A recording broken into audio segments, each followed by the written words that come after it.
बड़ी खबर, आज भारत में ही रह सकती हैं शेख हसीना। यूके में अभी उनको नहीं मिली है शरण। जब तक किसी देश में शरण नहीं मिलती, भारत में ही रहेंगी। जानकारी के मुताबिक शाम तक शरण मिलने की उम्मीद है और उसके बाद शायद खबर आए कि शेख हसीना का अगला कदम क्या होगा। फिलहाल भारत में है शेख हसीना।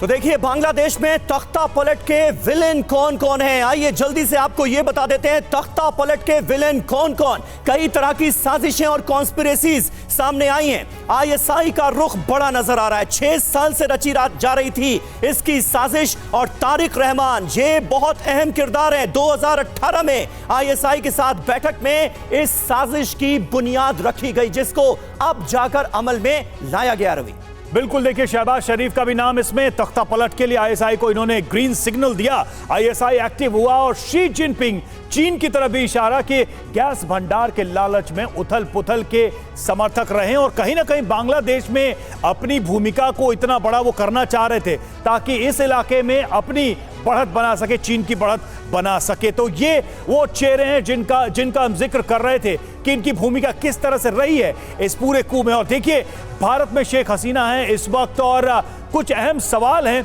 उन सवालों पर गौर करना बेहद जरूरी है। कल शाम 5:30 बजे से भारत में क्यों हैं वो, और एयरबेस से बाहर क्यों नहीं आ रही हैं, अभी तक वहां पर ही मौजूद है। किसी देश में शरण लेने में क्या परेशानी आ रही है, ये बहुत बड़ा सवाल है, क्योंकि अभी तक कहीं से उनको अनुमति नहीं मिली है। क्या भारत के सेफ हाउस में होने से कोई परेशानी है, और क्या ब्रिटेन के असाइलम कानून के मुताबिक कोई दिक्कत है जिससे ब्रिटेन की तरफ से अभी तक कहीं कोई बात नहीं कही गई है इस पर कि वो शरण दे रहे हैं या नहीं, और क्या तीसरे देश में होने से शरण नहीं देता है ब्रिटेन। ये सारी चीजें हैं, इसको हम समझने की कोशिश करेंगे।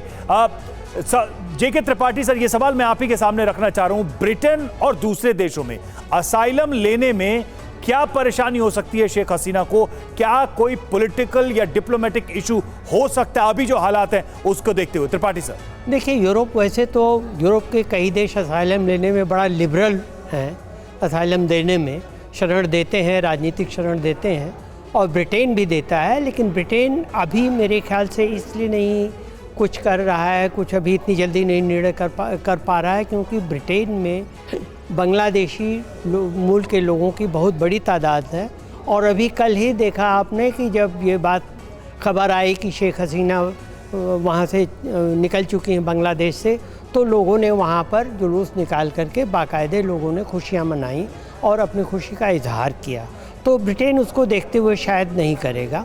लेकिन हाँ, जो स्कैंडिनेवियन कंट्रीज़ हैं वो बिल्कुल बहुत ही ज़्यादा लिबरल हैं इस मामले में। और आपको याद होगा कि बांग्लादेशी लेखिका तस्लीमा नसरीन जो थी, उनको स्वीडन ने असाइलम दिया था, और तस्लीमा नसरीन भी पहले यहाँ आई थी भारत, और भारत से फिर स्वीडन गई थी और वहाँ काफ़ी दिन तक असाइलम में रही थी जी।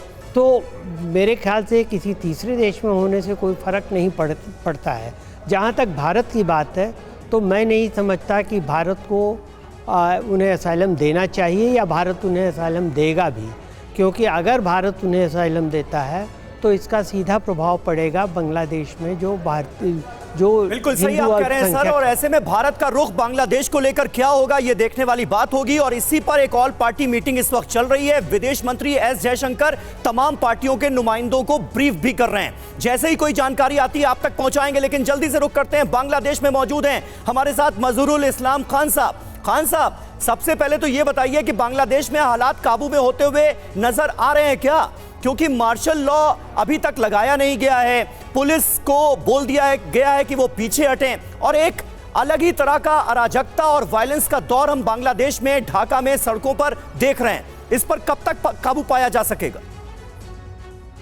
आपको शायद अब तक पता चली गई होगी कि स्टूडेंट जो प्रोटेस्ट कर रहे थे वो एक इंटरिम गवर्नमेंट के चीफ के और पे नोबेल विजयी डॉक्टर यूनुस के नाम प्रपोज किया एज चीफ एडवाइजर। और वो लोग बार बार ये बोल रहे हैं कि कोई तरह की नाशकता या कोई हिंसक घटना ना करे, कोई इस पे इन्वॉल्व ना हो, कोई भी स्टूडेंट ये इस तरह की काम ना करे। बिसाइड्स आर्मी चीफ जो है वो भी एक ही बात दोहरा रहे हैं, और हमारा जो माननीय राष्ट्रपति जो है वो भी यही बात बोल रहे हैं कि कोई तरह की हिंसक घटना ना घटे, कोई प्राणहानि ना घटे। तो इसलिए सब तरह के इल्तजाम लेने के लिए भी राष्ट्रपति घोषणा कर दिया। तो अब देखने के बाद ये है कि जो प्रोटेस्ट के आड़ में जो लोग ये सब काम कर रहे हैं वो लोग कौन है, ये ढूंढना अब सबसे जरूरी। और दूसरी बात ये है कि जो प्रोटेस्टर्स हैं उन लोगों ने डिक्लेयर कर दिया कि हम टीम बनाया, जहां जहां केपीआई और पीपल जनरल पीपल है और मंदिर एंड अदर्स सेंसिटिव एरिया से वहां उधर पे ये गार्ड देंगे, उनकी प्रोटेक्ट करेंगे। होपफुली वी आर एक्सपेक्टिंग आज सुबह से ज्यादातर के हिंसक घटना की खबर नहीं आई। As early as possible interim government की घोषणा के बाद ये सब रोक दिया जाए। ठीक है, तो आप ये मानते हैं कि जब इंटरिम गवर्नमेंट बनेगी तो ये सारी चीजें नियंत्रित होंगी, लेकिन अभी सबसे बड़ी चुनौती यही है कि बांग्लादेश के अंदर कैसे लॉ एंड ऑर्डर को मेंटेन रखा जाए, कैसे शांति बहाल की जाए और किस तरह से उपद्रवियों पर नियंत्रण किया जाए।